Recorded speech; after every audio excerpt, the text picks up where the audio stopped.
Pelayanan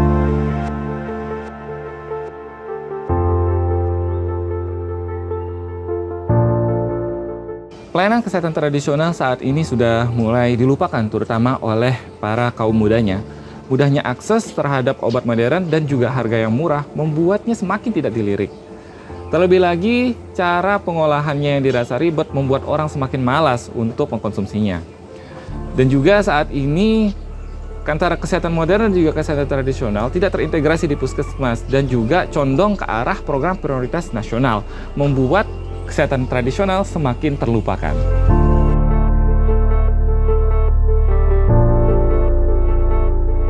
Berdasarkan data profil kesehatan NTB tahun 2022, terdapat 42% puskesmas sebenarnya sudah melakukan penanaman toga. Akan tetapi, angka pemanfaatannya sampai kepada warga itu jauh lebih rendah. Siapapun bisa menanam toga, akan tetapi tidak untuk pemanfaatannya sampai kepada kesehatan masyarakat. Pada tahun 2023, di Dusun Kebon Alit, Desa Mojor, terdapat 70 kasus gout, diare, batuk pilek, dan juga demam. Padahal di Indonesia, kita punya 9.600 jenis tanaman obat tradisional yang sebenarnya bisa menjadi potensi untuk bisa terlepas dari ketergantungan obat-obat kimiawi dan juga mencegah penyakit-penyakit yang ringan.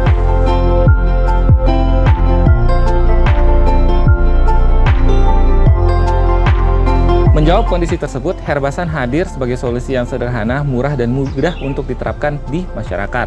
Inovasi ini berbasis Posyandu sebagai pusatnya. Kami memilih Posyandu Mekarsari Dusun Kebon Alit Desa Mujur sebagai pusat kegiatan karena memiliki potensi sumber daya dan juga partisipasi masyarakat yang baik. Tujuan utama dari inovasi ini tidak hanya warga menanam toga di rumahnya, akan tetapi sampai kepada pemanfaatannya menjadi gaya hidup sehari-hari untuk melakukan pencegahan penyakit-penyakit yang ringan.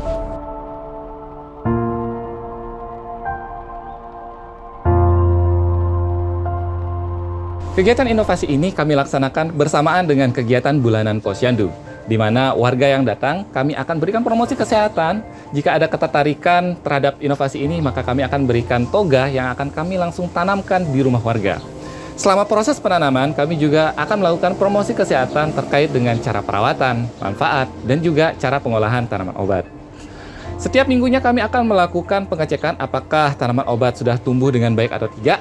Dan setiap 3 bulan sekali kami akan melakukan mini survei untuk mengetahui sejauh mana kemanfaatan tanaman obat untuk kehidupannya sehari-hari.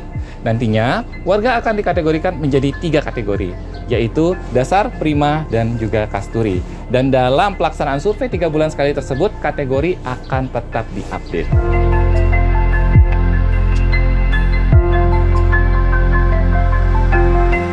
Sebanyak 40 warga telah menjadi binaan dalam inovasi Herbasan yang terdiri dari 14 orang kategori dasar, 13 prima, dan juga 13 kasturi.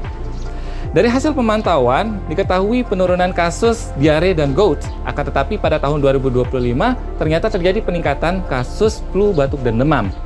Oleh sebab itu, untuk mempertegas dampak dari inovasi ini, kami melakukan penelitian kuantitatif terhadap 40 responden yang berjudul Hubungan Antara Pengetahuan, Sikap, dan Perilaku terhadap Keikutsertaan Warga dalam Inovasi Herbasan. Hasil penelitian menunjukkan ketiga variabel berpengaruh signifikan terhadap keikutsertaan warga dalam inovasi ini.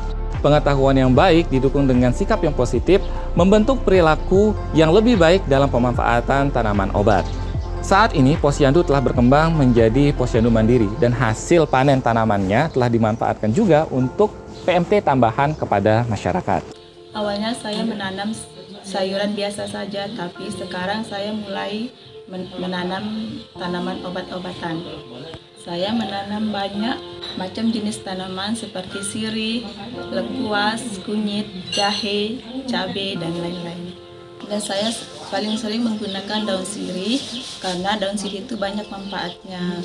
Daunnya bisa direbus, airnya bisa diminum, terus bisa juga buat mandi.